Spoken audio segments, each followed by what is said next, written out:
Welcome to the Daf Show. Today I have a very special guest with me, Melissa Fredricks, known as Miss Kev on Stage. Melissa Fredricks, also known as Mrs. Kev on Stage, is an entrepreneur, a New York best-selling author of Journey to Self-Love and Marriage Be Hard, co-authored with her husband, Kev on Stage. She's a podcaster and host of the Love Hour podcast, Bald and Beautiful podcast, Gin and Juice podcast, and Marriage Be Hard series, where she and her husband shared their marriage experience, the ups and downs, and the keys to a healthy relationship and marriage. Melissa's platforms seek to bring out the best in women through self-empowerment and self-love. Today, we're talking on all things marriage, relationships, keeping your marriage spicy, and keeping the passion alive. Welcome, Melissa. Thank you. That was a freaking fantastic, introduction. Well, you're fantastic. You have so many things going on. I do. I don't know how you have time for all of that. God's grace. Yes. It's a lot of grace, a lot of planning, and a lot of use of my calendar. So I don't double book myself. No, you're great. You're so inspirational. Thank you for being here today. Of course. Thank you for having me. Of course. So you are married to Kevin. Yes. How long have you been married? We have been married for not quite 20, 19 years. Actually, 18 at this moment that I'm talking to you. Wow. We've been married for 18 years. 18 years. And you have children. How many children? We have 2 kids together. We have a 16 and a 14-year-old, 2 boys. I always say little boys, but they're both, my oldest is taller than I am. Wow. And my youngest is well on his way to being taller than I am. I think he's going through a growth spurt right now. I had to buy him some new shoes, and he wears the same size as his older brother. Oh my goodness. And they both their shoes are bigger than my feet. So I'm like, y'all finna be... But I have to tell him, I'm crazy though, so don't try me. And the 2 teenagers, listen, it's y'all taller than me, but listen, I knock you out still. You work quite a bit with your husband on your podcast together, and you've written books, and you also have a studio that you rent out. So how has that been working with your husband on all these different ventures? Being able to work with my husband is both a blessing and also it also exposes a lot of area of opportunity. But when you're able to see those areas of opportunity and then change them, they're really great. So I'll give an example. Kevin is a big personality. Okay. Yes. He walks into a room, people know who he is. And if you don't, you will by the end of the night. He has an opinion on everything. He's one of those people that knows a little bit about everything. He just has a lot of breadth in terms of what he knows. I have a lot of depth in a few things. Kev just knows literally a little bit about everything. So any conversation, he can join in and have it with you. He's very just smart guy. And I have to tell him when we're in meetings or, we're doing business stuff, remember to leave space for me. People are going to come to you for your opinion, your advice, and what you say is law. Once Kevin says it, that's it. And I'm if I have either something to add or maybe a different perspective, I just need you to remember to save that space for me. Think of me in the moment, slow yourself down, calm yourself down, and think of me. I'll do better about raising my hand and saying, yo, I have something to say, I have something to add, but also be conscious enough to think of me and, hey, Melissa, do you have something you want to say? Do you have something you want to add? Is there something you want to offer to this conversation? So it allows me that space. When he does it, it is such a sweet gesture because I know that's not naturally who he is. So it has to be intentional for him to take that time out to say, hey, let me ask my wife. And it's a nod to me. And I feel it makes me all warm and fuzzy because I'm oh, you didn't have to do this. But the fact that you did, I know there was intentionality behind it. And that's the beautiful part. Did it take you a while to get the confidence to ask him that? Because that takes you being very honest and kind of raw to say, it would be nice, but obviously, you don't know how he's going to take that, right? Yeah. Over 20 years together, I will tell you that part of relationships is, I believe we lack the language to ask for what we want. Yes. And so for a long time, I simply didn't have the language. What I did have was an attitude. And the emotions, Come on. The emotions and the attitude feeling overlooked, feeling like he didn't care, feeling and not voicing how I'm feeling, just feeling how I'm feeling, you know? And that turns into anger, that turns into resentment, it turns into a lot of issues in a marriage. Only here recently, as I've matured and I've started to understand the things that are important to me, and I've been more in tune with who I am as a person, have I been able to articulate, oh, this is what's happening. Once I was able to do that, I feel like it is very vulnerable to like expose yourself that way. But it was much easier to have the conversation because I had the words. Yes. And it wasn't just like, you piss me off. Like, we're in this meeting, you're just talking, you suck up all the air out of the room. Like, are you kidding me? Like, I'm there too. Versus owning like, hey, you know, I do feel overlooked. And so if you would just leave space open for me, I will do my part in speaking up. But if you could just remember, that's more of a partnership and it's not blaming. And I feel like that the working together has allowed that to be something beautiful instead of something that's like, we can't work together because of this, and this, and you be pissing me off. And so now I don't know what we're going to do. Right. No, that's so beautiful. And that heart posture, because eventually you had to probably get to a point where you had to tell yourself, this is not being done intentionally. This is who he is as a person. Absolutely. And I know he loves me. Absolutely. So I just need to tell him instead of assuming the worst about him and then shutting him out. Come on, doctor, and say the things. Okay, come on and say. How many times have we done that? And I know I've done that in my past. I know I've done that in my past. And so if you want, I want a healthy, long-lasting relationship, healthy and long-lasting. Both. Not just healthy. I mean, not just long-lasting. Okay. Healthy too. Happy as well. Then I have to do a better job about identifying my feelings and then speaking up about them. Good for you. Thank you. So how do you manage playing both of the roles as a business partner as well as being a wife and being a mom? Do you sometimes have a hard time with like the masculine piece and turning that off? Yes, I do not. I've given up the idea of balance. Okay. And I realize every week is different, and I've started to lean into negotiating. So there are some weeks where I have to lean heavy into being like an entrepreneur. Mm-hmm. Sometimes that means my wifely duties or my motherhood duties, they slack a little bit. Other weeks, I have to lean heavy into being a mom. So that means entrepreneurship and wife kind of backs off a little bit. And other weeks, I have to lean heavy into giving to my husband. That means motherhood and entrepreneurship slacks off a bit. And I've learned that that's a better way to approach day to day, week to week, month to month, instead of trying to balance all three of those things at the same time. That's so good. You would go crazy. You will. But that also takes you being very aware of what you're doing, how much time you're spending, how your children, your husband are feeling, just actually taking it in and not just being zoned in. Absolutely. Because that can go on too long. Listen, right? And you feel like, I have to do it all. We real good about putting our Superwoman cape on. Yes. Okay. And that means we got to do all the things at a certain level of excellence all the time, every single day. The reality is sometimes the dishes aren't done. And I have to be okay with that.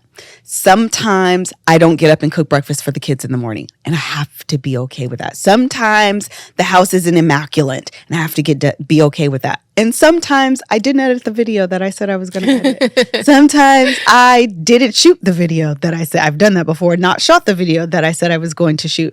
Sometimes the date that I plan with my husband, I have to cancel on because I have other things. Like, those things are okay as long as the big picture is that everyone is feeling like their needs are met. Yes. I think if we do a better job at kind of zoning out instead of looking at the minutia every single day, I think we'll realize like we are doing a good job, and I can pull back here to lean into here today, and it'll still be okay.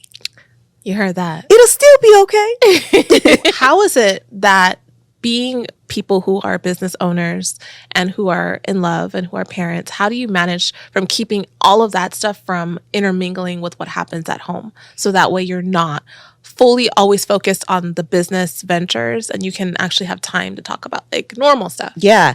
I think it goes back to the negotiation piece and also being very intentional about disconnecting from entrepreneurship. Like, I'm sure you know this as an entrepreneur.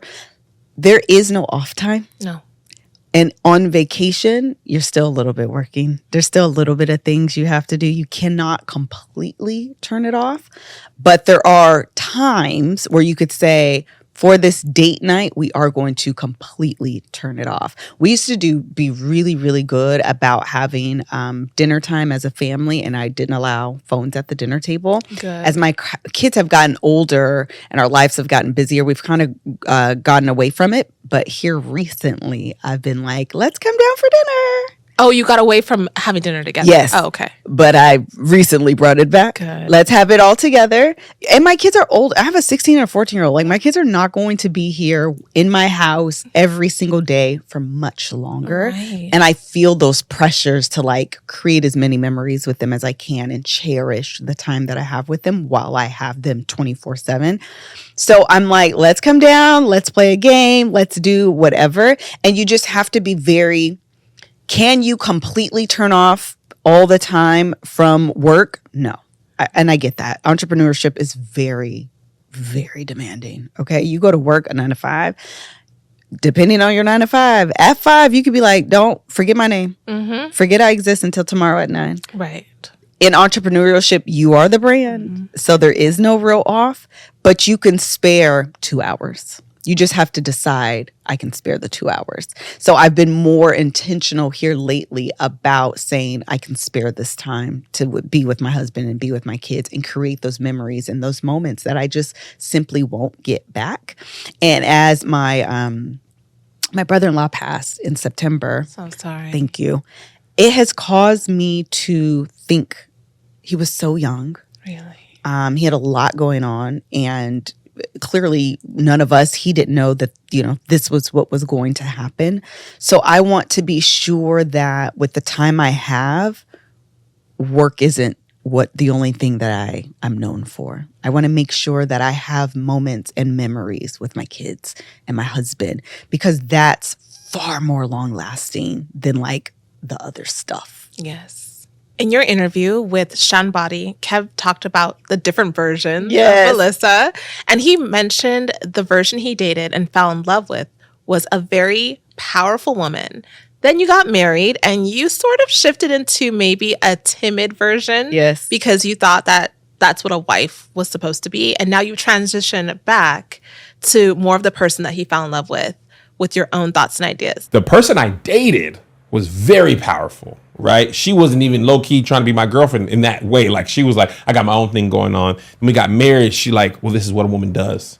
And this is how she is. And this version that I'm married to now is more like the first version that I fell in love with, who had our own thoughts and ideas. So how did you evolve, and what led to that? What led to that change? Ooh, girl, so many things have led to this change. I think for the most part, it is recognizing that you don't recognize yourself, that you are trying to fit into this mold that low-key you created, okay, about what it means to be a wife and what it means to be a mother. And so you're shoving this Melissa-shaped figure into this other shaped figure that says this is what it means to be a wife, and they're doing this. Oh, I see. They're just not lining up. Well, where did you get the idea of how to be a wife? Where did you get that from? I feel like I picked it up just socialized. Okay. And a little bit of churchiness too, what it means to be submissive, what it means to be supportive. And I think the way that I internalized those things, not necessarily that the message was this, but the way that I internalized those things meant not having an opinion, not nagging, not ruffling too many feathers, just trying to, be and go with the flow. Okay. Whatever he wants to do, this is what I'll do, and all will be fine. And then you realize, like, first of all, this is like, I'm like really unhappy. And I'm not fulfilled. I feel muzzled. I feel like I don't have thoughts and control over anything that's happening in my life. I'm just kind of along for the ride. And once I started that, it was like, and it was simple stuff like getting a gift for my birthday and not telling him, I actually don't like I don't like that. Yes. And that you get the same gift over and over and over and over. And then poor him, he thinks, oh, I know my wife. I got her down, whatever. I can get her this and I know she's going to love it. And for years, I'm like, but I actually don't like your gifts. Yes. Okay, well, who are you? Speak up. You have to let people know who you are. And all of that made me realize I wasn't the wholeness of who I am, you know? And so if I'm operating in, wifeness and motherhood, this is only this much of who I am. There's like a whole other side of me. What am I interested in? I didn't even know that. Like, what do I want to do? I was just having this conversation with myself the other day, made a whole video about it. Like, what do I want to do? Yeah. These are questions I never asked myself because whatever he wants to do, whatever the kids want to do. And I think that's why women, a lot of times when your kids graduate high school and you've wrapped your whole identity in motherhood, we have like this crisis of identity. Like, who am I? What do I like? I don't know, because the last 18 years, I've done everything for my kids. I don't even know anymore. Like, I wanted to make sure that I stayed in contact and in touch with the singleness or the wholeness of who Melissa is as a woman, and then added on the additional layers of being a wife and being a mother. So what is your idea based on your experience with marriage and based on just the biblical standards of what it means to be submissive now that you've molded yourself in a way where it feels right for you? So my definition I believe all words, obviously they do have meanings, but even like the way words come together. So for me, submission is broken into two words, sub and mission. Sub meaning to be under a mission. When the Bible talks about a house divided cannot stand, to me, you can translate that into marriage. If I have a mission, my husband has a mission, and we're not on the same page, we're not under one mission, we're a divided household. Yes. So submission to me is having a mission in your home that your husband is leading and you are standing behind it. But to get to that mission doesn't mean you can't have thoughts and opinions on that mission. It just means you have to be a united front. Once we walk through the threshold of our door, we're lock and key. Like, we're lock and step here because we've discussed the mission, we've decided on the mission, we've agreed on the mission. And now I could submit or be submissive to the mission.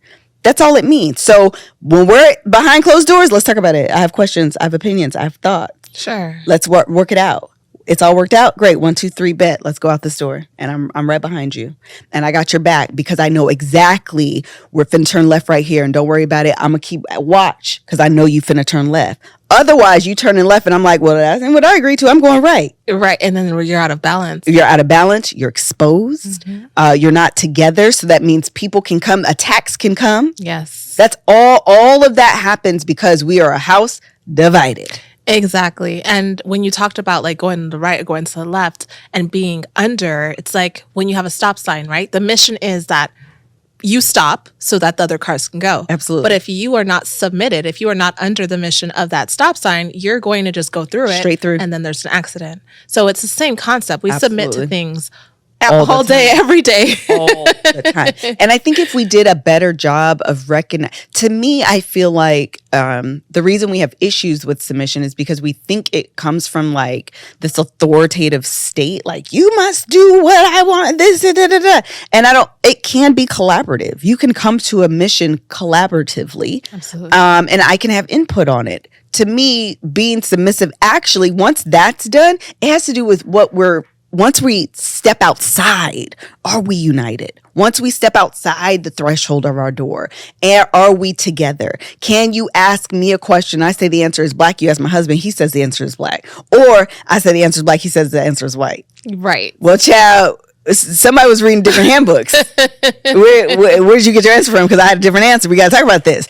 That's not being submissive. You're not, I said do this, and therefore, no. That's not what it is. That's not what it is. Right.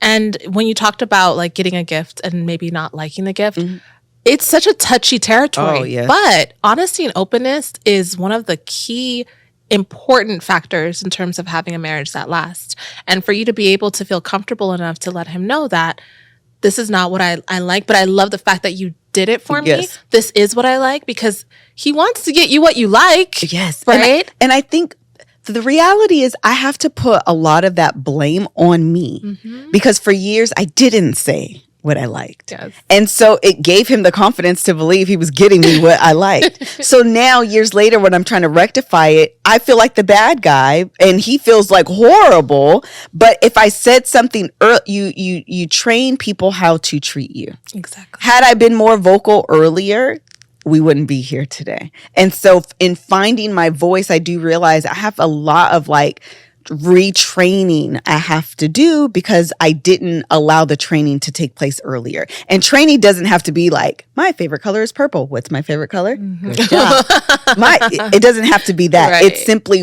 acknowledging and watching and being aware of like, what you think about, little question. What do you think about this or this? Actually, I like that one. It's because it has this and this and this. Mental note. Got that. Versus, either one. Whatever. Like I like don't either have one. an opinion. Yes, You do. but you do. But you do. And But you you should. do. Now, I remember reading a book once, and there was a scenario where the husband was giving the wife roses, and he thought that's what she liked. And it was like roses every single day on his way home from work. He would stop and give her one, and she was having these really bad allergic reactions, but wasn't telling him. So she wasn't willing to like have sex with him because she was sick. She wasn't willing to cook or do the things she needed to do because she wasn't well, but she wasn't telling him. So it went back to say that a lot of times we feel like by doing that, we're protecting him and his feelings, or we feel like we may lose him altogether. Like he might say, well, you don't like my roses, then I'm not going to give you anything. But we, in fact, are hurting ourselves and him because she wasn't able to do the things he wanted, and then he started despising her. Absolutely. Now, there is the idea when it comes to honesty and openness of husbands, specifically husbands who are secretive in marriage, who choose not to tell their wives like what they're doing, where they're going, or maybe even like future plans because they're afraid she's going to squash them. And so everything is this secret. And it's not necessarily that he's having like an extramarital situation, but he just chooses not to answer questions honestly when the wife asks. What would you say to a person who has a husband like that? So I would say that we have to be a safe space. If your husband, essentially what I'm hearing you say is like your husband has a plan or a man has a plan and it maybe isn't quite all the way worked out. Yeah. So he presents to you this kind of, this plan that isn't fully thought through. And then you immediately start poking holes, finding all the holes, okay? Which we're really good at because we can see the beginning. You listen, God can see the end from the beginning. We can see the end from the beginning, okay? As soon as you start saying, let me tell you why it's not going to work. First of all, this is going to happen, this is going to happen. And so you start poking holes. He's like, oh, girl, I just wanted to present it to you. I don't really know yet.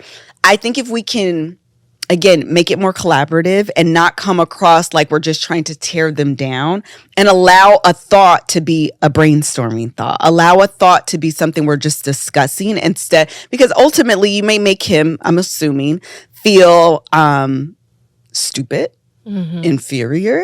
It can come across a little condescending, and you could feel like you have to parent him as the wife. You're going to feel like, I got to do everything, you can't think of nothing like. And that parentified relationship is not conducive for like romance, because then you just feel like you got kids. I got a husband that I married as a child, and then I got kids that I birthed. You don't want any of that. So I think if we do a better job of, allowing a thought or a brainstorming session to be a thought and a brainstorming session, and not attack it from the perspective of these are the things that are wrong, therefore this is stupid. And he hears these are the things that are wrong, this is stupid, therefore I am stupid. That I think we have to be more, we just have to be more sensitive and be a safe space for those thoughts to just be thoughts. Exactly. So in the Bible, you're familiar with the Proverbs 31 woman. Okay, God's woman. Yes. In the interview, that same interview, you talked about that some of those things maybe were contrary to the powerful woman that your husband wanted you to be. Can you elaborate on that specifically as far as that woman and you? Yeah, I don't know that. Two things, okay? I don't know that the way it is written is that it's contrary, or the way I internalized it was contrary. So it's hard for me to believe that a woman that is soft and cooks and sews. I'm trying to remember all the attributes that are in the Proverbs 31 woman, but all of these things also is a woman that's a boss. Okay. Also a woman that has 6 feet energy, has an opinion, taking names, walking down the street with their heels on and being like, what? Those two things seem like they can't match, right? Okay. In my mind. Uh-huh. So I'm trying to lean into what I believe a Proverbs 31 woman is, and it feels contradictory to who I feel like I am naturally, and trying to merge those two worlds has been a journey for me. It's something I'm still on, but recognizing I do enjoy cooking for my kids. I do enjoy cooking for my family. I also enjoy going into a room and having 6 feet energy and being okay with that as well. Like being able to say those two things can coexist, I think is the space that I'm in right now. I've heard from different ministers describe it like, even though it's a woman, it's still a man too. Like it's not. Tell me more. It's not necessarily specifically about a woman. Like these attributes are for man in general. Obviously, in that situation, it doesn't even say she was a real woman. These are just ideal traits that God wanted this person to have and to share what this could be like. But I do think that she had 6 feet energy. I do think that she was a boss because she managed her household. She did. She wasn't necessarily the one doing everything, but she had people that she was telling, do this, do that, make sure the house is run correctly. And I don't think that comes with a timid personality, because you can't do that with a timid personality. I think that I'm going to agree with you. I also think sometimes the way that it is taught or told, that's what it is different. Yes. And I think that's where I was like, the way, not that necessarily how it is written, but the way that I internalized it. You know what I mean? And those two things become contradictory. So if you can read it in a way that's, as you say, non-gendered, it's just these are attributes of a person. Yes. Then you maybe could see it differently versus using it as a way to basically create a model for a woman to be at home and shut up. You and your husband have quite a public relationship, right? You're quite open and transparent about your marriage journey, and you have your content, your podcast, your book. How has that affected your relationship? Like you being so honest and open, has there been times where it caused a strain in your relationship, or has it just been like rosy and perfect? Girl, no. The beautiful thing about using the podcast and, some of the things that we share is that it's also a barometer for how far we've come. You're able to see like, oh, that was a real issue that day. Like that was a real issue. And like, look, we are kind of over that, or we've managed that. And then, so that's later, but in real time, you could leave irritated and mad and angry and be like, oh, I have additional questions.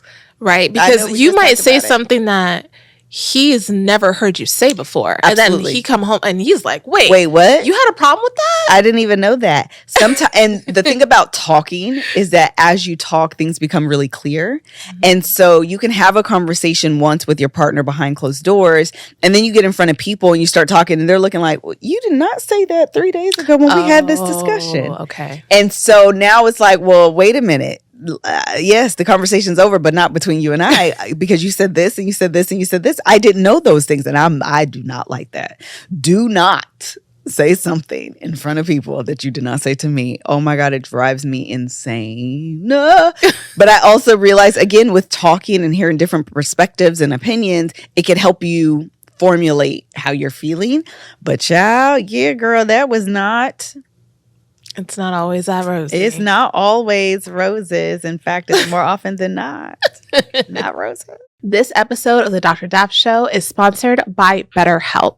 Now that we are in the thick of the holiday season, feelings and thoughts may be starting to impact the way that you feel. Between managing family dynamics, racing from event to event, and even dealing with the cold weather, it's easy to get into your feelings. So having someone to talk to about how you feel and what you can do about it is truly a gift. That's why BetterHelp is a great option.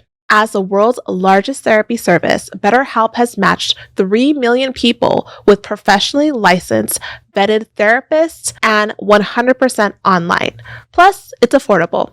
Just fill out a brief questionnaire to match with a therapist. If things aren't clicking, you can easily switch to a new therapist anytime. It couldn't be more simple. No waiting rooms, no traffic, no endless searching for the right therapist. Learn more and save 10% off of your first month at betterhelp.com/feminine. That's betterhelp.com/feminine. You have your best-selling book, Marriage Be Hard. Yay! Congratulations. Thank you. So amazing for you to have this book. Why is marriage so hard? Marriage is hard because it is a lifelong group project. And I don't know if you remember group projects in school. I sure do. But they were horrible times because people have different opinions. People work differently. People are always accountable to what they say they're going to do. Like, there's so many variables when you are literally making two people, two different lives, two different backgrounds, two different opinions, trying to create one mission. That is difficult. And it comes out in so many different facets of life: parenting, career, religion, politics. All of those things inform who I am as a person, my background, my upbringing, my mom, my dad. All of these things inform who I am. And my husband lived a completely different lifestyle. His mom, his dad, his background, even something as simple as I'm the oldest and he's the middle child. That literally does impact you and how you see the world and how you interact with the world changes based on your birth order. All of those things matter. And you mean to tell me that I said I do and now we got to do everything together? Yeah. We got to make a life together? There's going to be friction. It is to be expected. And I don't think that necessarily calling that out is a bad thing. To me, it's relatable because I feel like, oh, it's not just me. I'm not the only one that be struggling sometimes. I'm not the only one that thinks this is hard. Oh, good. I feel normal. Yeah. You know, Instagram will have you believe everybody's relationship is perfect. It ain't. And even how you grow up, like you said, like those small things, even though they're small, they can become a very big deal. I know for me growing up in our home, we all had our separate items. Like there was nothing that we shared. So we had our own cups, meaning that is my cup. If I see someone else drinking out of that cup, it's a problem. So I have my cups now, right? And I see my husband drinking out of my pink mug. And I'm like, First of all, that's mine. out of all these mugs, you want to drink out of my pink one? Like, this is my mug. And for the life of him, he cannot understand why I would even care about such a thing. Yep. But it really bothers me. Yes. And it's like, he's driving my car? Like, that's my car. You know, and so it's like these things I had to just reprogram, but it was very difficult because that's how I was brought up. And when you're in a marriage, I wonder if it's sometimes you start, you know, comparing or looking down on someone like, oh, you were brought up like that? That's not how you do it, you know, or if you're able to just. No, you have to learn. You have to learn that the way that you were brought up and raised isn't the way everyone was brought up and raised. It's so normal for you that it's foreign to think you would do something different, you know? Right. So you have to realize, and you have to even be open to the idea that my way isn't the right way. Right. And there could be multiple ways to approach the situation. I think once you become open to that, marriage gets easier. But if you are stuck, on it has to be my way and my way is the right way, marriage will not only be hard, it will be harder. Yes. You know, all marriages have their ups and downs. However, like you said, on social media, we share all these like highlights and images of our marriage. But marriage is hard and most of us don't show that side. So social media has these like couple goals and they put pressure on couples to put on for the cameras. You ever feel like you have to perform? Oh, yes. There are. The podcast, we don't do it anymore, the Love Hour podcast, but it is a job. This is your job. You know, this is what you do because it is a job. You go through the threshold of your 9 to 5, for example, and you do the work. Even if it's not a good day, even if you have an attitude, even if you had a fight with your husband, even if you didn't get a good night's rest, you come in and you do your job. The podcast was a job. and you could probably feel the energy on some of them episodes. But I went in and did the job, even if we weren't on the best of terms. That's how I don't feel like that's putting on. I feel like that is doing the job. We have ads, we have, sponsors, they are expecting an episode every week. You go in there, you do that job. So we did do that. What I'm also very careful about, though, is not romanticizing or exaggerating captions on a post to make it seem like it's something that it's not. I'll give an example. I need to do a video about how I get up in the morning. I see these beautiful aesthetic, and I love aesthetics, don't get me wrong, but I see these aesthetic videos, and nowadays people start calling it aesthetic, but I see these aesthetic videos about how people get up at 4:30 in the morning and they work out and they clean and they pray and they journal and they light a candle and then they cook breakfast and they do all of these things and everything is so beautiful. If you're not careful, you'll look at that and be like, my life is a mess. Girl, you make up your bed and that's how your bed looks? My sheets are all over the bed. Like, they're on the floor right now next to, like, yesterday's laundry. Like, are you kidding me? You light a candle? Oh, my God. I do not want people to think my life is that romanticized. Mm-hmm. And you can caption my morning routine. I get up and I meditate and I light a candle because it makes me feel so wonderful. And then I cook breakfast for my boys and I do all of these things. And look how beautiful this life that I've created is. That's not my life, girl. Yeah. Girl, I was running late this morning. I did cook breakfast for my boys, but it's finals week, so I make sure I do that. But I just made them like eggs and sausage, girl. It wasn't like a full course meal. Like, don't get it twisted. One of my kids is sick. Kev dropped one of the boys off this morning. Let me tell you the reality of how I get up, okay? I did get up thinking this morning, I'm going to make this video. I'm going to do these things. It's going to be so wonderful. I got up early thinking I'm going to do the video. I said, Kev, I need you to drop the boys off. In my mind, I didn't say it out loud. Joe goes, he's like, Mom, I'm ready to go because I normally take him. I'm like, your dad's taking you. Kevin's like, I didn't know I was taking him. I didn't tell you. Now you know. Now you know. So he, darts out the door, runs into traffic. So he's having a hard time getting my son to school on time. So he's like, I need you to I'm like, I'll take Isaiah so he's not late. My oldest son's school is 45 minutes from my house. Whoa. Yes, because we moved. Oh. Yes. So I'm like, okay, now I'm going to be late. That's when I sent this email off that you'll probably see after this. I'm going to be late because immediately I know I'm going to be late. I can't get to him and do all the things. I get on the road. Kev is like, I finally got through the traffic. I dropped Joe off. Can you meet me? I'll take Isaiah and then you can run back home. So I meet him. The cleaning lady calls me. We're at your house. You're not here. Oh, no. Correct. I'm not there because I have to drop off my son. So I'm like, I'll be there in a minute. So I'm going, drop Isaiah off, meet Kev, drop Isaiah off, come back home, let the cleaning lady in. And I'm darting all around my house trying to find something to wear because nothing works when you're running late. Okay. Nothing works. And I get here, and by God's grace, I'm 10 minutes early. God is good. But that's a more realistic view of life than this beautiful aesthetic, plenty of time, lighting candles, journaling, meditating, working out. Girl, no. It's not realistic. It's not realistic. And those people, even if you're able to do it sometimes, it's not every day. It's not every day. Yeah. It's not every day. And I think if we did a better job about normalizing the normal, I think that's the put on that I try not to do. That's the put on that I intentionally try not to do. That's good because unfortunately people who are watching and consuming the content don't realize that for so many people they have an entire team. So for a person who's like a huge macro influencer who's putting together this content, they could have someone lighting the candle, someone fixing the drapes, someone doing all these things. A whole set design for a video. Sometimes it's not even their house, believe it or not. I've had situations where I've seen couples who are in an argument and then they're doing a quick little Instagram reel and they're like, come give me a kiss on the cheek real quick. And they'll come give them, and I'm like, yeah, girl. What is that? But like you said, it's like they have to get this done. And at the end of the day, they'll fix the argument. This is truly the core of, their relationship. It's okay. Yeah. Right. But that's not what we see on the other side, and it can make us feel really down. Yes, it can make you feel like something's wrong with you or your relationship because you're like, how come I don't have that? How come my relationship doesn't look like that? Well, girl, That's acted and scripted.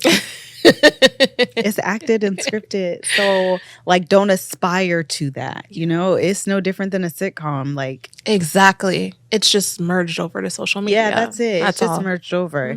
So if we can accept, and I want to be clear though too, like, I live a beautiful life. I really do. I love my husband. I love my children. I love the life that we've created. But that doesn't mean it doesn't come without pitfalls, downfalls, and things that I regret and things that I wish didn't happen or didn't occur. It doesn't mean I wake up every day feeling purpose-filled. Most of the time I'll be like, girl, what are you doing? I don't know. But those two things can be true. Yes. The reality is I can do a podcast with a looming argument with my husband and get through it. And that's not fake. And my relationship can also be really solid. And you know what? Now that you said that, that's important for women to hear, especially women who struggle with managing their emotions, because that's necessary in marriage for you to be able to get through things. Absolutely. Even if you're having a bad day, even if you're having an argument, if there's something that needs to be done, you can't pout and say, well, I'm not going. Exactly. And I'm not doing that. And I'm not going to be part of this unit. It takes maturity to be married. Absolutely. And sacrifice. And sacrifice. Like, you have to be able to put those things aside and do the things that you've committed to doing, or get through whatever it is. You don't want to be the couple causing a scene. No. Like, you don't want to do that, girl. Slap that smile on your face, go in there and get, prance around and do the things you're going to do. But what you don't not do is go home and not talk about it. That's right. You can compartmentalize. I think there is maturity. There is something to be said about being able to do that at the times when it's necessary. Yes. Absolutely. I think that's a beautiful point. However, don't go home and then compartmentalize. Yes. Go home, you got to talk about it. And don't text your husband in the middle of his job about something that you're upset about. Don't do that. While he has a huge meeting or he's Don't do that. doing something important. It's just not, it can wait. Yeah, that can wait. It can wait. You And have to don't be text careful. argument anyway. Yeah. No. Don't do that. Just don't do that. How do you deal with conflict in your marriage? These days, I realize that I'm a person that becomes flooded really easy with a lot of emotion. And so I have to, and because language and words are actually really important to me, if we have a conflict, I have to take a step back. I have to take sometimes it's a couple days. And I mean this literally, I have to do an evaluation of what's happening. Because what I don't like to do is put something on you that has more to do with me. So if there's a conflict and you're really tap dancing on my insecurity, but instead of admitting it's my insecurity I need to work through, I blame you. That's not fair. And I try to be very conscious about not doing that. So in my marriage, I do that as well. Like, something's bothering me. I need to take a day or two and I got to evaluate what's happening for me. Is this a my issue? Is this a his issue? Or is this an us issue? And then I can come back and say, okay, so the other day this happened, and we use words literally like the narrative I'm telling myself is very powerful in saying like, you did this, and the narrative I'm telling myself about that is you don't care about me.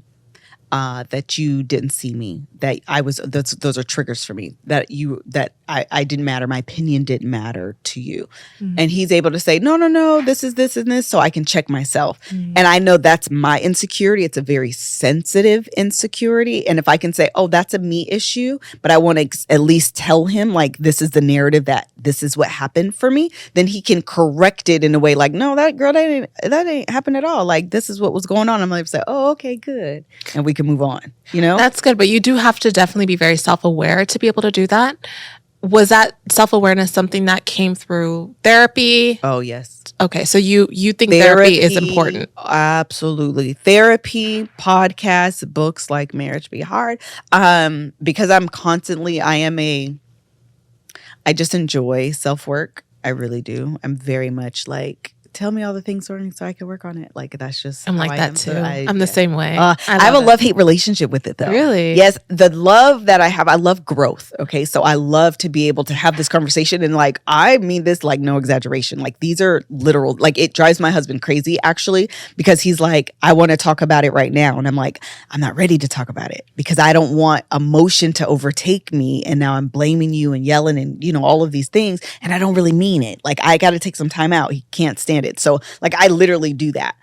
But with the self-help, it allows me to do that. But what I hate about it is I have a hard time appreciating the greatness and the goodness that lies in me because I feel like I'm always concentrating on the flaws. I see. So when you did therapy then? Oh, yes. And did you do that because you were trying to figure out the flaws? Or was there something that made it happen? No, for flaws. Okay. You were looking for it. Yeah. I'm always looking for like, oh, so I do this and I don't like it, fix me. I see. I do this and I want to change it. So what can I do? Like, I'm always very much about like point out my flaws and I'm going to work on it. And which is good because it promotes growth and I love growth. The bad part about it is hard for me to point out, recognize, sit in greatness. Which is important. Girl, it's equally as important. It's equally as important. And I lean too much into the flawed Melissa and not the goodness and the greatness and the things that I do well part of me. Well, I think it's something, again, I have that same issue. But I think what I learned from that is that you can easily become your own idol when you start to do that because you're putting so much energy into me and you're not giving enough space for God to do the things that you can't do through you and focusing on trying to fix yourself. And so it's something I think just being aware of, like, not always evaluating and checking and fixing yourself, and allowing yourself to make mistakes and have that grace that you've been given and allow yourself to make those mistakes, and it's okay. It makes you human and it's necessary for you to be a human and not become something that you created. Right. But going back to what you said about having conflict, you said sometimes you sit in it, right? Yeah. But when you think about the idea that the word says not to let the sun go down on our anger. And you said you're thinking about it for days. How is that, Girl, I have thoughts on this. You ready for it? So I believe that going to bed in the midst of a heated argument and not dishonoring your husband or your marriage is more important than staying up all night cussing and fussing at each other. I really do. I think you have to realize when this is an argument that is going nowhere today. Well, okay. So my thoughts on what you said is the caveat of anger, right? So I think it would be okay not to talk about it if you're not angry still. Girl. Because going... And you know what? This is something that I've experienced on a personal level where I felt like the Lord was dealing with me because, again, it's like the word is written, but there are consequences built into not following the word. And I remember being really upset to where I couldn't even get myself to not be angry anymore. I was genuinely angry. And again, I was hurt because it was something that was really an insecurity that he had pressed in on. And I wasn't ready to come back and talk about it. But I ended up getting sick the next day. I ended up getting a cold. And I really believe that was because I allowed the enemy to infiltrate because I wasn't under the protection of God's word in terms of dealing with that situation. Yeah, it's hard. It is hard. I think that I'm in a different space. I really am. So I even like saying that you got sick. I'm just like, girl, I don't know that God is petty in that. You know what I mean? I don't think God got me sick. Oh, okay. I think I opened the door to that. Oh, girl, I was like, girl, no, I don't know. God doesn't get people sick. I was like, girl, I don't know. But I do feel like I personally, because there are again, especially if you're a person like me, I become very flooded. Okay. And it takes me, I need a moment to filter through thoughts and emotions to talk coherently so we can have a conversation that makes sense. Okay. Sure. And I'm not like word vomiting. With that said, I'm not a thrower, but if you're one of those people that saw dysfunction growing up, you might become so flooded in a moment where anger takes over in a way that's unhealthy. You got to step away. You got to step away. You do. And I think sometimes what I'm not suggesting is that you don't resolve it, right? I think sometimes you can go to bed and I actually should research this because now I'm having a lot of different thoughts about like, what does this scripture actually mean? But I think we have to I think my goal is to honor my marriage. My goal is to honor my husband. And in the moment of a heated exchange, if you are angry, you can say things that you cannot take back. For me, go to bed. So I think, and I 100% agree with you. I think what I'm trying to say is that I agree with you. But the anger part in terms of getting yourself not to be angry before you go to bed, so, that's what I was talking about. Okay, so you're saying angry in a way of like, you don't have to resolve it. Right. Okay, but you can be bringing your anger down before you sleep. Okay, got it. Where I'm not angry at my spouse? Where you're just not angry. Oh, okay, then I'm with it. That's what I meant. Okay, so what I heard you say and what you said was different. What I was hearing you say was, I can't be angry at my spouse. I can't be angry at the situation. Like you got to calm yourself down. Yeah. You know, I do get that. But like I've gone to bed. That's what I should say. I have gone to bed with issues unresolved. I've gone to bed with issues that still bothered me. I've gone to bed with my husband. Don't touch me tonight. I'm sleeping back to back. I'm feeling away. Don't touch me tonight. And to me, that's okay as long as whatever happened gets resolved. Because I think the ultimate goal is that you don't allow things to go unresolved and resentment builds up. To me, that's the issue. And you don't want to say things in a moment of anger that you can't take back. Because once it's said, it's said. I can't unhear it. You can't unsay it. So step away. Step away. Step away. Agreed. So I was watching you on a podcast and you were talking about the fact that you grew up in the church and you had a purity journey where you did not have sex before marriage and you honored your body and God in that way. But your husband, on the other hand, didn't. Yeah. First of all, I want to say that is such an inspiration because I have a lot of young women who watch my channel and who listen to my podcast, and they struggle with finding women of influence that have gone through that journey, and they do need direction and inspiration and help with this. So you going through that situation, when you got married, did you feel intimidated by the fact that you felt inexperienced? How did that affect your romantic life? I told you I've been married for 19 years. Girl, it's still a journey today. It's much better. I will say that. It is much, much better than it was early on.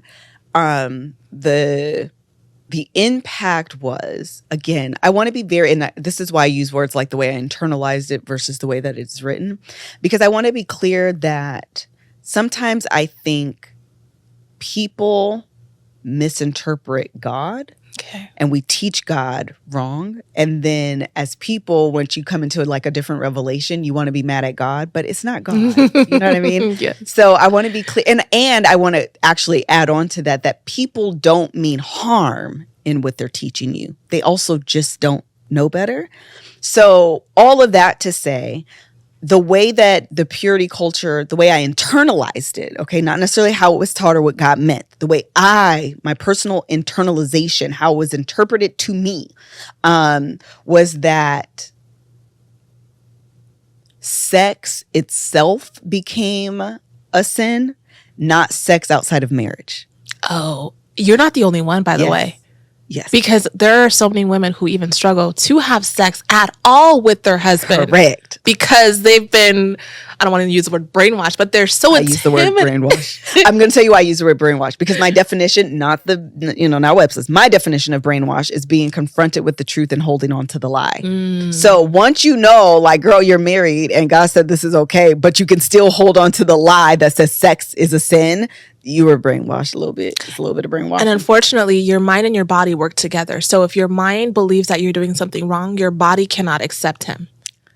Bingo. Yeah. And that's been the unlearning part of my journey, is recognizing that sex is something that God created, something that God ordained, and something that can be celebrated in the confines of marriage. Yes. It's a journey because you do have to rework your brain, because being a good girl, it has become like an identity of sorts. Like, this is who and how I identify. I'm such a rule follower to this day. I'm such a rule follower. So it still feels like you're breaking a rule, and you're not, though. Like, it's okay. The rules have changed. No, they haven't changed because I was brought up this way. So all of that is what I caution women about, if you're, or anyone for that matter, if you're growing up and you are saving yourself for marriage, something, do that. If that's your journey, you believe in the Bible, I commend you. Do that. I did it. But do it in a way that still celebrates your body. Mm-hmm. Do it in a way that still honors marriage and sex, because that's what God created. He created your body. He created sex. He created intimacy. Those things aren't bad. So be able to celebrate those things, and you can have an awareness of your of intimacy without indulging in sexuality. Give me an example. I think so. You can have an awareness that I'll give my own personal example. When my husband and I were 27 or so, he asked me to go on a date. And I looked in my closet to go on this date with my husband. I worked at a bank at the time. And my closet was full of long skirts, button-up collared shirts, and slacks. And I remember crying my eyes out. Oh. Asking myself, how am I 27 years old? My husband is asking me to go on a date. And I can go looking like a banker, because I work at the bank, or looking like it's first Sunday and I'm about to take communion.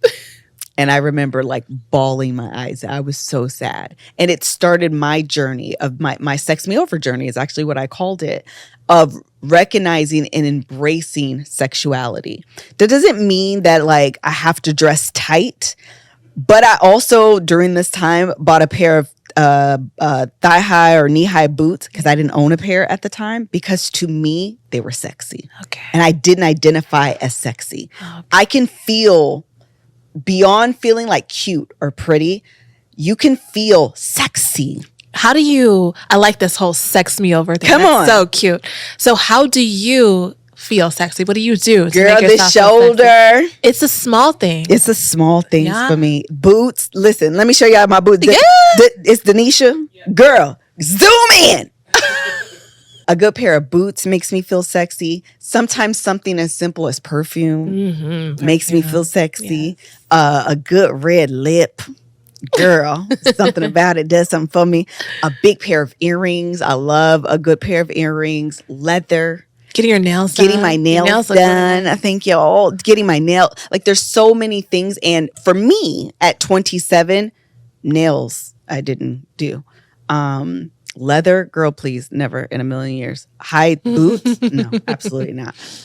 Perfume, I didn't get into perfume until 2020, to be completely honest. Oh my goodness. All of I was so drab is the word I'm going to be, in the name of looking modest, what I believed it meant to be modest. And I have a long sleeve shirt on today. My shoulder's out, but it's still full pair of pants and boots. And I feel sexy. You look sexy. Thank you, girl. Yeah. And being able, again, to be able to embrace sexuality, sexuality, intimacy, being comfortable in your skin doesn't mean I have to have sex.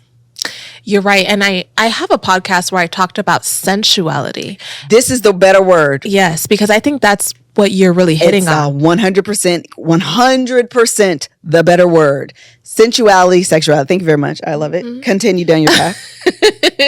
When you were dating your husband and you grew up with this purity culture and, you had a certain way that you wanted to be with him, did you tell him right from the beginning, Yes. this is what I'm doing? Now, before him, though, did you date anyone else? I had maybe 2 other boyfriends before I dated my husband.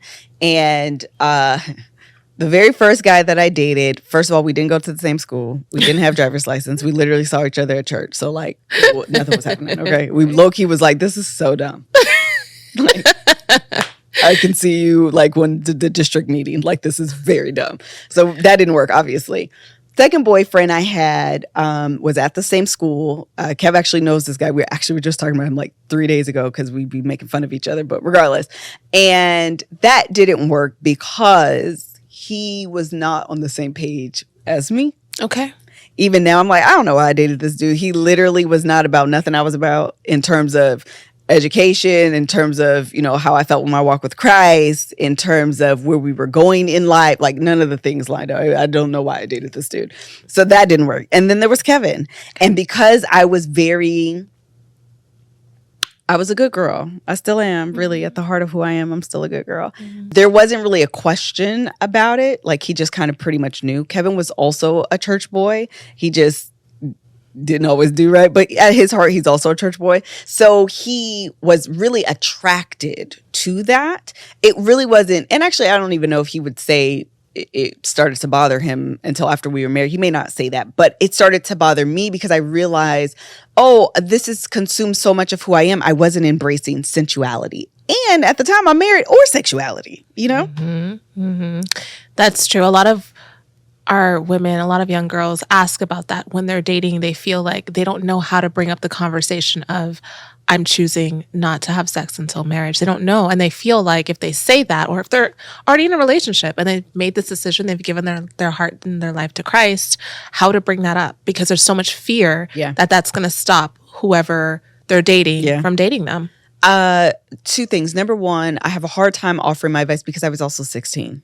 Kevin and I started dating young. Oh, okay. So it wasn't really like, okay. Right. Girl, ain't nobody. I mean, there are people having sex that young, but also there's a lot of people not having sex that young. Right. So it was a lot easier for me at the time. But we also dated from 16 until we were 21, like through college. I think we got married, our junior year in college, right before our junior year in college. So there were plenty of opportunities. But by that time, he was also very clear, like, this, you know what it is, like, stop.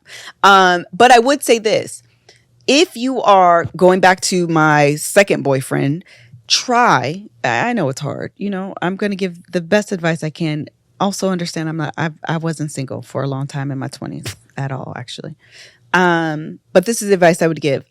Find a man who finds that important as well. That would be my best piece of advice. More than timing, try to find someone whose morals and values more closely align with yours. So that way that information doesn't feel so shocking. It doesn't feel foreign because it's something they're familiar with. And maybe even if they've slipped, as you get older, you're more likely to have slipped. Even if they've slipped, at least they understand the importance of what you're offering or what you're suggesting. That's great advice. And I think it's also important to know that when you are choosing someone or you're opening yourself up to someone, having that conversation and not feeling like you owe them something. So it's like, okay, now that they know this, they probably don't like me. So then now you're more insecure in the relationship, or you feel like you have to overcompensate in other ways in the relationship because you're not giving them something that they deserve, right? Yes. So it's a mental shift. But when you find someone who also values that, or values that you value that and loves that about you, then you just feel comfortable. And you feel safe in it. You feel safe in that decision making, and you don't feel like you have to compromise who you are to keep them. Exactly. And know this: if you do compromise, and I mean that in the word of compromise, right? You may find yourself resentful later. Yes. And you don't. That's not healthy either. That's not good for the relationship either. That causes a lot of mental health issues from what I've seen. Women who have unfortunately compromised and they were not happy about it, but they were doing it anyway. Yeah. And even when you're married, I feel like that can even come up. Absolutely. You know, where you feel like you're doing things that you're not necessarily comfortable with, Absolutely. but you feel like you have to. Yep. You know, it's definitely something that can cause resentment. So you're right about that. Mm-hmm. Now, you being married and having children, it is hard to keep the passion alive in your marriage. Mm-hmm. How do you find time for those passionate, intimate encounters with your husband? So I've come to a really interesting take on this, right? I think that when people say like we want to infuse like spice or passion or like, you know, we just want to do these things. I think the number one thing we think of is like, oh, we're going to implement date night. You know, that's the first thing that comes up. That's of course. I'm going to, you know, get sexy. I'm going to do the things. We're going to go out on a date. I believe what we're actually talking about is when we use those words is excitement and newness. And we've implemented date night, and date night has also gotten old. If you take me to one more steakhouse, a steakhouse is a steakhouse is a steakhouse is a steakhouse. Right. There's only so many skirts I can put on, do my hair. And then you go in there, especially if the music's loud, you can't even talk good. Like there's so many things. And so I told Kevin, actually into this next year, date night must look different. So when you're talking about a marriage that needs spice or passion, think about the things that used to make you excited when you were newly dating. It was the first time experiences. Do those again. So I'm looking forward to going roller skating with my husband. We just did ice skating not that long ago, actually as a family not that long ago. I want to do an improv. We're in LA. I want to do an improv class with my husband. I actually have a list. I could literally grab my phone right now. I want to do a cooking class. I want to take a mixology class. Those things are fun. Yes. They're exciting. They're new. They're first time experiences. Something for you to look forward to. You can still do the whole routine for date night. You can dress up and do the things, but you're not going to a steakhouse. You're going to learn something together. It's going to be a memory. It's going to be a first time experience. And those things, those activities help build connection and bond and intimacy and a memory. Because the first time I went to an improv class was with my husband. Yes. And we had a good time and we laughed and I haven't gone yet, but I'm making up the scenario. And we laughed and we did this and this funny thing happened and I choked on this part and he had a good time and da-da-da and you should have seen your face. That's intimacy. Yes. And I think that's what we have to be more intentional about in our relationship is ensure that we are looking for opportunities to create those first time experiences again. Because everything was fun when you were first dating. Because everything was the first. Yes. And then life happens and life becomes routine and it becomes mundane. And date night then becomes routine and mundane. Do something different. You're so right. That's something that's really important to me is keeping the excitement in the marriage. And while dating, it's like you're always thinking about new things to do, even if it's like little notes in his bag or, you know, messages throughout the day and things of that nature. It's like you get into a pattern of saying the same thing every day, the same encounters every day. So even at home, doing something different. Yeah. I mean, that really does keep the passion flowing. It really does. And if you can't, you know, we're in LA, we have a lot of options, but even what you were saying, like, go on Amazon and you could get like a fondue pot. They're not very expensive. Girl, get you some cheese and some marshmallows and some chocolate and like have a fondue night. Yes, or make him different things to eat and blindfold him. And have there's him. So many things. You know, there's so many things that you can be. You know, you just have to be intentional about being creative. Yeah. But there are options that you can do that will help to infuse that intimacy, that bond, and everything. This is the other thing. Everything doesn't have to be sexy time. You know, especially if your love language isn't that. If my love language, for example, is quality time, it's very high on my list. I just want to spend time. Mm-hmm. I just want to know I'm important to you, and my time is important to you, and you matter to me. So, like, let's just spend time. But what'll naturally happen is because quality time and those bonds are important, that bond becomes sexual. You know, I don't have to like do the lingerie dance. We could go out, have a good time, but because I'm feeling so connected, it's so much easier to lead into sex. Exactly. For me. Which is actually, that's for a lot of women. A lot of women, that ranks pretty high on that Quality emotional time, girl, connection. and that emotional connection. Because it leads right into it. And that's a lot of mostly what the men want. Yes. Right? And so it's like a lot of times men don't realize that if they spent more time during the day connecting with their wives, oh, it's so much easier. It's so much easier for them to open up to them sexually. It all starts outside of the bedroom if you want to get it popping inside of the bedroom. But having young children, I just had a child. My baby's 8 months old. Oh, you had a baby. Yes, congratulations. Thank you. How do you find time in those times of your life to connect and have intimate moments? Because that is extremely challenging, because having a child just changes the dynamics of your living. Do you have any suggestions for any new moms who want to keep their marriage spicy? Yes. I want to say my heart goes out to you, and I also want to say we did it wrong.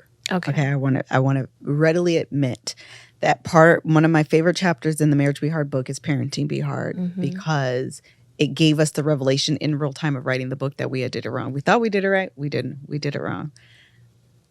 Number one piece of advice: do not get so wrapped up in the role of being a mother, in the role of being a father, that you forget that you are husband and wife or boyfriend and girlfriend first.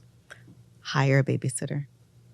I know that you want to spend every day with your baby. I do. I know they get on your nerves, and for whatever reason, they cry and they poop and they run everywhere and you can't do nothing. And as soon as you leave, you miss your baby. Yes. I know, I get it. But I miss my husband too. I miss the time that I had with him. And hire that babysitter. Yeah. Call your mama, call your friend. That's what we used to do. We didn't do it enough, but we did used to try. Hey, I'm gonna watch your kids today, and then I'll watch your kids tomorrow. Can we do something? If you can't afford it, like you have to be, or put the baby down early and do a night at the house.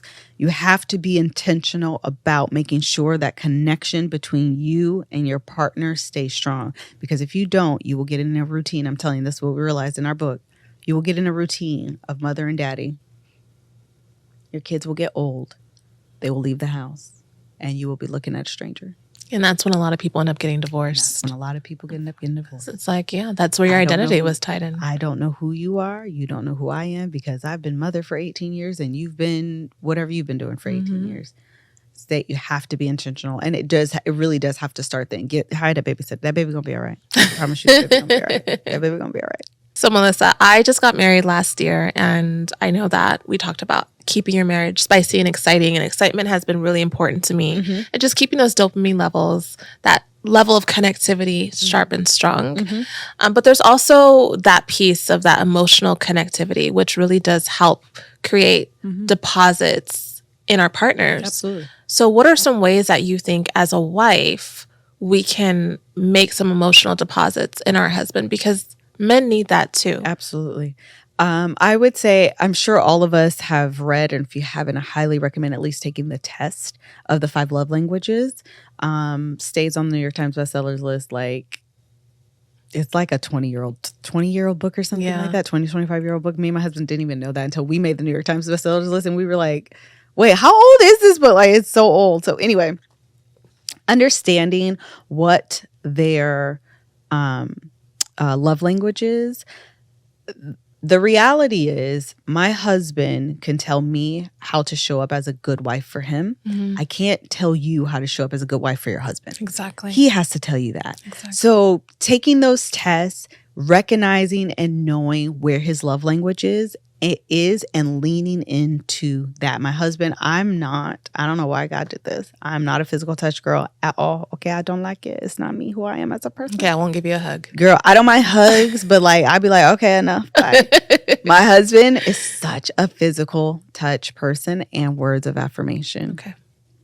That's his jam. So I have to lean into the hugs for him. I have to lean into those videos where they're like me all day and you're touching your husband's butt. That's what my husband would love every single day. Like that's the things that he likes. Words of affirmation. He he likes the encouragement and you did a good job and thank you so much. And he needs those little notes you were talking about. Those are the things that really gets my husband excited. If your husband has those same, love languages, these are things I would recommend. If you are a gifts person, or your husband's a gift person, that's a way of depositing those love notes into his repertoire, And I think you just have to learn. I always talk about love languages in a way of language. If I am speaking English and you come to me and speak Spanish, there's a miscommunication. I don't know what you're trying to tell me. We're not communicating effectively. And intimacy, the love deposits, it's a language. It's a language. It's a currency of filling up my love tank. And if my love tank is quality time, but you're buying me shoes, we're not communicating. I'm not accepting this in the way that you are giving it, because that's not the language that I speak. So that's would be my piece of advice is the intimacy, love deposits, all of those same language or same thing. We're using different terms.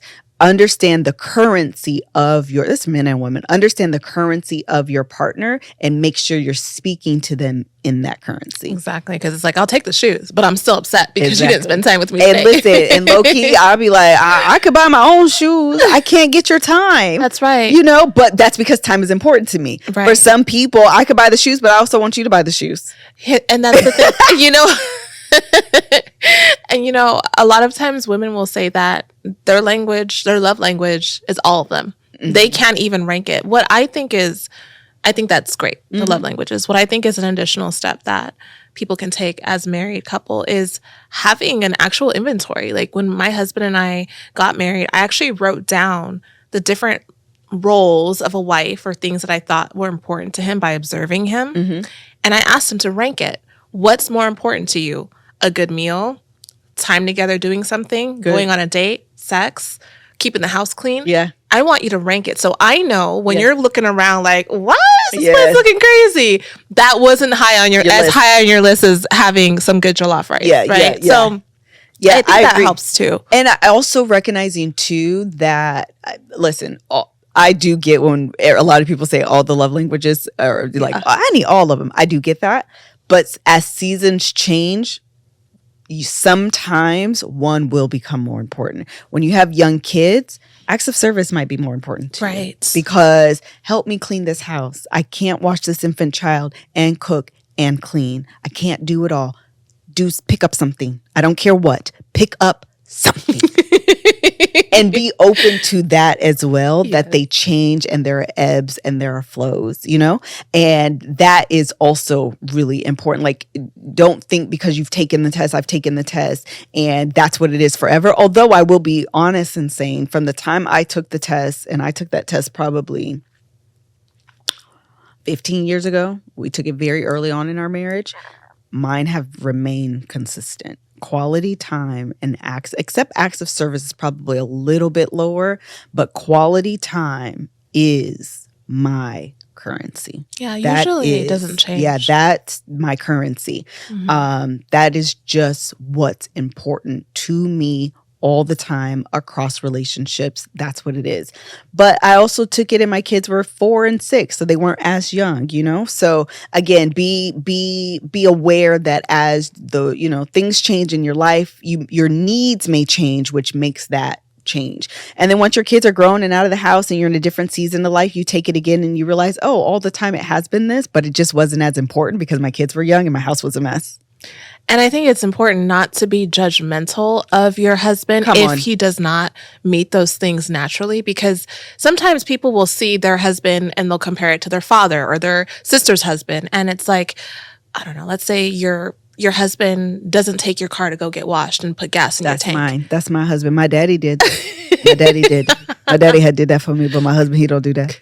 And some husbands won't do it. And so another person may look and say, oh, look at her husband. You know, he does all these things and my husband's so lazy. He would never take my car to get a car wash. But it's like, that's not true. He doesn't even think to do that. He doesn't think that that's important to you. Yeah. Now that he knows, he'll make it important to him. Correct. And so it's so important not to get caught up in being judgmental. Absolutely. And being judgmental even in the sense of almost like ranking the love languages. So you feel like you want gifts, that's so superficial. No, it's not. It's not, because a lot of times when I do get a gift, beyond the gift itself, what it actually means to me is you thought about me. Yes. You thought enough and paid attention enough of me and about me that you went out and was able to see a gift and it reminded you of me. That's what the gift means. I don't too much care about the gift most of the time, as much as I'm like, this was really sweet that you were in the store and you thought of me, especially if it's a random gift. I'm just like, oh my God. That is really sweet. So sweet. Thank you. I wasn't expecting this. Yeah. So no, it's not superficial, and don't feel like, oh, I'm I have the superior, because I require time. No, it doesn't work that way. And all you want is sex. We can get on that as well. No. Sex, that's a form of intimacy. That's a form of connection. And while your connection comes through time, for some people, men and women, their connection comes through that physical connection. And there's nothing wrong with that either. So I wouldn't get caught up in that either, in the judgment of what your gift is. We can also get judgmental in the sense that when you have a certain love language, you expect it to be important to that person, even if it's not important to them. So if your love language is giving gifts, you like to give, and he doesn't give you gifts, you might think like, yeah, after all the things I've given you, correct, you can't even give me one thing. And, because it's important to you. It's your way of giving, yes, but it's not his way. Absolutely. So 100%. Yeah, that's necessary. Now you talked about your role as a wife. What do you think in your eyes now, being a wife for 19 years? What is your role as a wife? In these days, showing up in the world as my authentic self is what is most important to me. I don't always nail it. I don't always do it. But trying to show up authentically in all of my relationships is what I think being a good wife, a good mother, a good friend, a good coworker, a good entrepreneur, all of those things is. I'll give an example. My husband, on the way here, has a situation. He asked my opinion on it. I had an opinion on it, and I was afraid of how he was going to take my opinion. So I softened it a bit. That's why I said I don't always do it. I don't always nail it. Okay. It's a work in progress. So I softened my answer a little bit. I left. Actually, he left, came back, asked me again. We talked about it again, and I'm pulling out the driveway. Again, I gave him an answer, and then I backed up. Because I'm like, I don't know how you're going to take what I got to say. So, and we had talked about it once before, and he didn't really take it. So I was like, I'm not doing that again. I'm going to just kind of give what I want to say and also kind of not commit to like fully giving it. On the way here, he texted me and was like, I decided to do this. So I called him and I said, that's what I think you should have done from the beginning. And he said, why didn't you just say that? And so I went through and told him like, well, the last time you didn't really, so I didn't really know. And I didn't want to, so I want you to be able to make your own decisions, whatever. The authenticity is saying what I wanted to say and being done with it. That's what he was looking for me to do. That's what I should have done. And that's what being a good wife is. And I think that is so powerful. And I think that, how you said he didn't take it in the way that you would have liked him to take it. And so that affected how you showed up the next time. So it's something he should also, think about and work on. But maybe even for you, if you felt like, okay, maybe I could still say what I want to say, but say it in a way where he can accept it. Yes. Because sometimes men don't like feeling like you told them what to do. They like to feel like they figured it out on their own. So it's like if you say it, then he's probably going to try not to do it just because you said it. So sometimes it's like, saying it, but leaving a little bit of space. Yes. For them to feel like it was there at it. Yeah. For them to just fill in the little blanks that, Yes. And that is something I do have to work on because I'm like, oh, you didn't like it? So I'm retreating.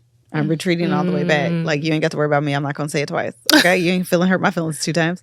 But I know retrospectively, I know in this moment now that he was looking for me to show up authentically. Yes. And my authentic answer and what I really wanted him to do and what I really wanted to say is not what I said. And so when I called him, he was like, why didn't you say that? Well, girl, to me, I didn't show up as my best self or as a good wife in that moment, But don't be hard on yourself. No, and I try not to. I give myself a lot of grace. I try. That's what I should say. I try to give myself a lot of grace, but I do take everything as, like, I was thinking about it on the way here. Like, after we talked, I'm thinking about, like, and that's why I'm able to talk about it now. What happened? Why did it work out that way? What was going through my mind? Why did I respond? That's that flawed part of me that's like, let's evaluate what happened. Well, sometimes that's the Holy Spirit. Listen, he be talking. Sometimes I would want to put him on mute though. Like, girl, don't do me today. Not right now. I don't want it. But he be talking. Yeah. So sometimes it's not even you. Yeah. It's God working through that situation with you to show you something. Absolutely. 100%. So that's powerful. I know that I had to learn as a wife how to give feedback or to help him think through things without coming off as like aggressive or because I can be like that. Mm-hmm. Just my personality and how it was brought up and my job, the job I used to work, I had to always have all the answers. Yeah. So I got used to being that way, but I started using questions a lot to help. Like, I wonder if... And and then he thinks, and then he goes with that, right? And so I think that's good. Yeah, a lot therapists do that a lot too, girl. Or they'll say, "I'm curious." Like, girl, you're trying to lead me somewhere, but it doesn't feel as absolutely abrasive, and it gives that space. That's very good advice. Questions are a good way. It's a soft entry. I like that soft entry. It's a soft entry. Now, I know a lot of women, when they're married, tend to let themselves go, quote unquote, let themselves go in a lot of different ways. After being married for a while, they get comfortable and they stop doing the things that they used to do in the beginning. So how do you, as a wife, prevent yourself from letting yourself go? Not just physically, because that's kind of like the outer sign of letting yourself go, but it could be in so many other ways as well. Keep yourself first. I think you have to remember you first. Wearing the badge of tattered looking mother who sacrifices everything and is always tired, but look at my kids. It's not a badge we have to wear. Take it off. Take it off. Tell it I don't want that badge no more. I want my kids to look good. I want my kids to look presentable. And it's also okay for you to look presentable. Get up a little bit earlier. Do whatever you have to do so that way you can put yourself together. Because when you look good, you feel good. And that aids in how you show up in the world. Your kids are looking phenomenal and you looking like yesterday's spaghetti. Like, girl, put some clothes on. And also know every day, Melissa, okay, this is very Miss Kev on stage. Melissa's not walking out the house every single day looking like this, okay? When I woke up this morning, my pants that I wore had bleach on them, okay? I had Kevin's shirt on and yesterday's socks. This is how I looked. And I'm okay with that as well. Yeah. But I don't allow that to consume every single day of how I show up. And I think as women, again, we're socialized to believe that sacrifice looks like you looking a mess, but your kids are looking good. Girl, no, thought I'd lie in a pit of hell. You're right. When I had my son, it's like I looked just so crazy every day, obviously as a new mom. But I started to look at the pictures I was taking of him every day with him and I look crazy. And it's like he's going to look at these pictures and be like, girl, what was wrong with you? That's how my mom looks. So now, even if it's 5 p.m., I will get dressed. I will take a shower, wash my face, put a little bit of makeup on at home, and get dressed. Even if it's late in the day, I won't let a whole day go by where I looked a mess. I agree. I think we have to do the little things and do them just for you. Like, it's okay as women not to be selfish, but be selfish. You know, like, you don't want to be selfish, obviously, but there are parts of your day that you can carve out and they're just for you. It'll energize you in a way that you didn't even know you needed. Taking a bath and then getting out and maybe just put on a little bit of perfume. It don't matter if you're just walking around the house and you just get a whiff of yourself and like, now me smelling good. That's right. First of all, now me smelling good today. And it's not wasteful. That's the other thing we tell us. Well, all I'm going to do is stay in the house. Is that not wasteful? Absolutely not. Putting it on you, doing things that you want to do, doing things that you deserve is not wasting it. You're not wasting an outfit. You're not wasting your hair. You're not wasting your perfume because you put it on and wore it in the house. You are worthy of doing those things, and the audience is you and you alone. Absolutely. That was a whole revelation. This is your life. This is your life. Every day is your life. I mean, how many times are you going out to wear perfume and to look like you walked out of a magazine? Girl, not that often. Go listen to me, people. Listen to me. I went to Target, okay? And they have this EOS cream. It's a lotion. Oh, yeah. I used that this morning. Girl, it's so good. Vanilla cashmere. Oh, it's so good. It's so good. It's not that expensive. Next time you in Target, that's what I want you to do. Buy it. It is so good. They have a pomegranate one, a vanilla cashmere one, and two other ones I can't remember because those are two I usually use. Take a bath. Yes. I don't care if you put pajamas on, but lotion yourself up with that vanilla cashmere. That's all you need. Girl, it's just for you. Every day. It's just for you. And you would be surprised, even if you are just in the house. That is a selfish moment that you are taking out for you. And it's okay. Yes. Do that. Don't forget you in the midst of being a wife, in the midst of being a mother, in the midst of being an entrepreneur, in the midst of being a coworker, in the midst of being a wife, in the midst of being a daughter. All of these roles. Don't forget you. Don't forget you. You and your husband being together for so long as a married couple, you evolve. Yes. Both of you evolve in your interests, and it could even be your style. You know, it could be so many different things where you look and you're like, wow, who's this person? This is different. How have you both embraced the evolvement of the two of you as separate individuals? First of all, this is not something that we talk about often that I really believe should be. I give this example that my husband now gives all the time. He stole it? Yes. He always be stealing all my examples. When my kids were younger, this has been a few years now, we got Joe a new phone because he stays cracking his phone. So we got him a new phone. The phone that we got him had evolved. Actually, it was probably newer than mine because I still had the home button on my phone. His phone did not. Okay. So I'm, trying to set up his phone, doing whatever. And I realized, this doesn't have a home button. And I don't know if you guys remember the home button on the cell phones, how it used to work. It was like your whole navigation system. And then without the home button, it was different. And I was like, I don't know what I'm doing. Give me a second. I'm trying to read through the directions, trying to understand how to work this. I think a lot of times in marriage, that's what happens. We do an update, we do an evolution, and the home button's removed. And your partner is looking at you like, wasn't there a home button right here? Normally I could do this and it takes me here, but now it's missing. And we didn't give them the manual that said, hey, the home button's missing. And so what you actually have to do now is hit this over here or hit the side button. And now it does the same function. You just get there a different way. We don't give them that. And what that looks like is a conversation, being honest about what is going on. I have gone through so many evolutions, so many updates. Okay. I've gone through a lot since I was about 27. Since the time we've been in LA. Well, that was 30 when we moved here. It's been almost 10 years. Listen, I've been through a lot of updates, okay? Every now and again, I have to have a conversation with my husband and say, so listen, I know I used to operate like this. I know that I didn't used to state my opinion. I know I used to be like this, but the space that I'm in now looks like this. We've had those conversations so many times. How does he accept that? Now it's gotten better. Okay. In the beginning, it was jarring because anytime you are used to something, and use your phone as an example, when you are accustomed to doing things a certain way, how many times after that function is gone do you still automatically, by nature, habit, still go to it?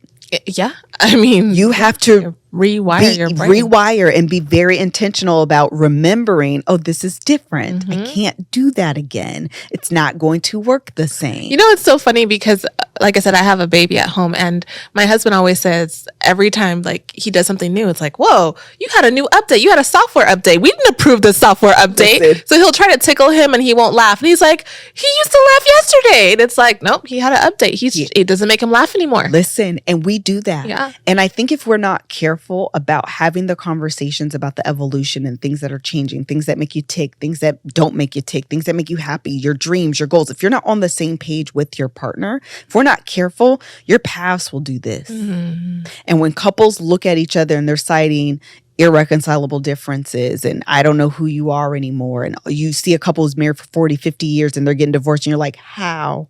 Y'all been together for so long, because they were growing apart instead of growing together. And those are the things you have to be really, because the reality is whether you have the conversation or not, you are updating. You are changing. Yes. I didn't used to like avocado. I love it now. It's simple, but it's the truth. That's so true. Listen, That's so true. you said you was tickling him yesterday. It ain't tickling. My stomach don't tickle no more. Stop. Stop. You're annoying me. Yes. Yesterday I was laughing. Today I want to punch you in the face. Stop. You have to be aware of those things and have those conversations as soon as you become aware. And I realize part of the battle is we're not always aware. But as soon as you become aware, have those conversations about like, and sometimes they just look like, what do you like? My favorite color used to be purple. Now it's red. You probably don't know that. I used to want to be a teacher and now I want to be a lawyer. I don't know. I'm making up scenarios. But those, if you're not staying in contact and getting to know your partner, they're going to evolve and grow and you're not going to know who they are anymore. Do you think it's important in that evolution for you to not only say, I don't do this or I like this now, but to give them like an alternative or give them an opening? For example, my husband and I love watching movies together. But in the past, I didn't used to care what we watched. As long as we were watching a movie, I was happy. Yeah. Now, there's some movies I just don't care for. I don't want to watch them. And I don't want to just stay quiet and watch it and not enjoy it or be annoyed by it. So do you think in that situation, someone like me should tell my husband, I really don't want to watch murder movies, but I'm more into like cartoons now? Yes, absolutely. Or do you think it's okay not to say what you are into and just give them what you don't like? No, you got to do both, because otherwise resentment builds. We're doing this and we're doing it for you. I don't even enjoy this anymore. You don't. And then I'm gonna tell you how thoughts spiral. We're doing this for you. I don't even want to do this. It used to be fun. It used to be for us. And now all we do is watch murder movies. I don't even like murder movies. And then why don't you even know that I don't like murder movies? I haven't liked murder movies in 5 years. How did you not realize I don't like murder movies? As a matter of fact, I don't even like heels anymore. And you bought me heels yesterday. And I don't understand why you don't like that. And it spirals. That's true. You have to be in communication and contact with each other. And listen, don't do it in the moment. Now, I've been guilty of this too. Now you turn on the movie. First of all, I didn't even want to watch it. Well, now we finna argue. Because now you're defensive and I'm hype and we talk about murder movies and we're supposed to just be spending time together. Don't do it in the moment, okay? Sure. You got to do a date night. You know what? I had saw on the internet, the people were doing like a get to know you after they was married for like 5 years. So what we should do is like a get to know you, and then purposely like bring the question up, like, what type of movies do you like? You know what's so funny? I don't even like murder movies no more. I love that. Listen, self-entry, boo-boo. It's self-entry. I love that. That's great. That's creativity. And that's you caring enough about preserving your marriage to find a unique way to bring something up that could be a little jarring. I love that. Now, speaking of smelling good and wearing perfume, I have some perfume for you. I have a fragrance line. Do you? Yes. It's called Fine Forever. Oh, I loved it. Yes. And the premise behind it is, as long as you have God, you'll be fine forever. So the fragrances are tied to scriptural promises, and they are heavenly scents. So if you like being the best smelling woman in the room, girl. I know you do. Here are some fragrances. I would love for you to smell them and tell me what you see. I'm so excited. Can you tell me the notes? Are they on the box? I can tell you the notes. So this is our debut fragrance. It's called 2911. Is this Jeremiah? I'm sorry? Jeremiah 29:11. Yes, Jeremiah 29:11. It's based off of that scripture. And this is a very, like, more of like an intense fragrance, but it can be every day. It has amber in it. Ooh. It has oud. It has pink pepper. Oh, this is date night. Oh, yeah. Okay. Oh, yeah. First of all, come on packaging. And this box is hefty, okay? First of all, my camera's right here. Hello. Boom. Okay, she said oud, she said amber, she said pink pepper. So I'm getting like a spicy, heavy date night. Yes, vibe. but there's also peach in it. So there's some fruit in there. Okay, here we go. Okay. And I layer perfumes, okay? Oh, this is a really good one for layering. Oh, yes, this is good. It's not actually as heavy as I thought it was going to be. I thought it was going to be dense. I always say it's heavy, but in reality, it's not that heavy. Yeah, it's not a thick dent. When I think oud, I think very dense. Yes, and that's usually not my vibe. I really like oud to be a little bit more light. So that's why that fruit mix in there kind of lightens it up a little bit. This smells good, you guys. I can smell the pink pepper. Mm-hmm. It gives you that spicy. Mm-hmm. Oh, this smells good. And then I'll help you with this. What kind of notes do you normally? Vanilla, girl. Yeah, me too. I'm a vanilla. I layer almost everything with vanilla almost every single day. But I recently tried the, not recently, I've had it for a while, but I didn't like it. The Tuile Hermes. Mm-hmm. Didn't like it. Okay, that ginger note was just entirely too strong. Not my vibes. Did not like it. I don't know why, but once it became fall, I was like, I should try it again. And I layered it with vanilla. Fragrances will do that though. Depending on the time of the year, like the coldness can bring different notes out. I mean, fragrances are just amazing. So this one is called Silent Storm. Okay. This one is an aquatic floral. It has coconut milk in it. Yes. Tell me, Silent Storm, what is this scripture? Oh, so this scripture is scripture where Jesus is silencing the storm. So it's basically to remind you that when you are going through the storms of life or the storms of marriage, that the Lord can silence your storm. Okay, so this bottle is so pretty. Thank you. Oh, this smells good. Thank you. I'm gonna tell you, I was very nervous because I'm normally not an aquatic girl. Oh, but yeah. This isn't giving me. It's a little sweet. Yeah. It has some sweetness to it. I love sweet. Oh, this smells so good. When I think of aquatic, I always think of, let me not call them out. This smells amazing. Thank you.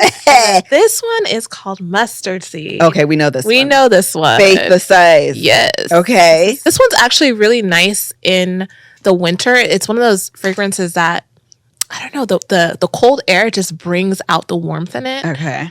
This one's my favorite, but yes, I spray heavy. Don't at me. At least you don't rub. No, you're not no supposed rubbing. to rub. No rubbing. Oh, this smells good. Yeah.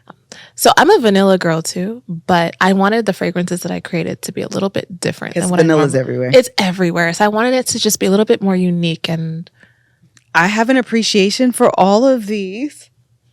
Oh, I want to smell them once they dry down. Yes, they'll change on you. Oh, this is oudi now. Yeah. Yeah. They'll change. Yeah. And then depending on you and your chemistry, it'll also. Yeah, the oud came out in the first one. Mm-hmm. What was in this one again? Which one? Coconut milk. Coconut milk. Me and my sister, I'm going to, first of all, thank you. You're This is very sweet. I love fragrances. And me and my sister will go on Fragnetica.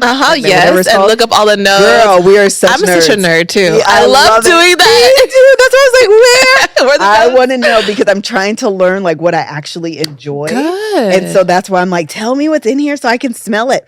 This oud is you love it or hate it. It took me a little while to love it, have an appreciation for it. Mm-hmm. But this smells so good. Oh, I'm so happy that you so like much. it. Thank you so much for being on this show. Thank you for all the wisdom that you shared with us. I'm so happy to meet you. Thank you. You as well. This is freaking fantastic. I had a good time. And I got 3 perfumes out of it, girl. And thank you so much for watching. Bye-bye.